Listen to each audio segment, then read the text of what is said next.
Слепцова Регина. Тема моего исследования – диалектизмы названия животных, рыб, птиц в говоре верхоянских якутов. Актуальность моего исследования. Изучение говора дает бесценный материал для проникновения в истоки языка. Гипотеза. Мы предполагаем, что диалект Верхоянского района весьма разнообразен.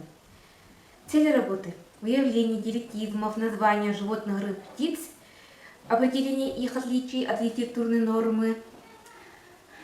Задача работы – составить список диалектизмов в названиях животных, птиц и рыб путем опроса респондентов, сделать картотеку, сравнить словарями и с нормами литературного языка, объяснить значение диалектизмов.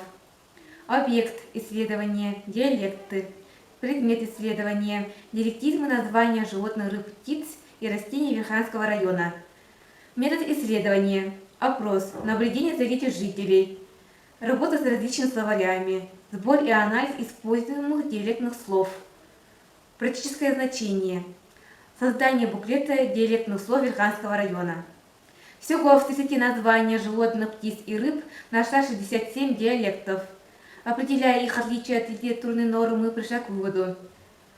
Словами-оберегами чаще всего называют больших крупных животных, например, кудуртах, волк, обяги, медведь. Преувеличивают и укрупняют названия мелких животных, например, каварга, дадан. В некоторых названиях животных и рыб занесены из славянского, из тюркского и бурятского языков.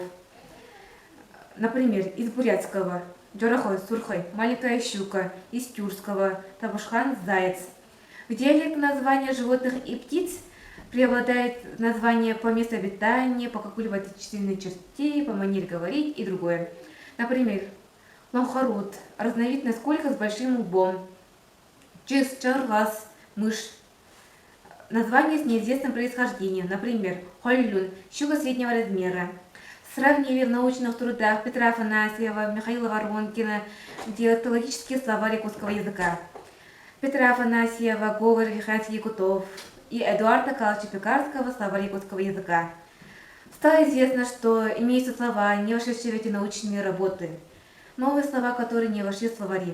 Бата – заяц, батага – зайчонок, агарама – заяц, талахкиная – заяц мелкого размера, хунту – волк, хаты, лось, бяхолля – росомаха. Таким образом, мы пришли к выводу, что диалекты часто используются в нашей повседневной жизни. В нем содержит живое образное слово нашего народа, особенности миропонимания, мудрости, тем они обогащают наш язык.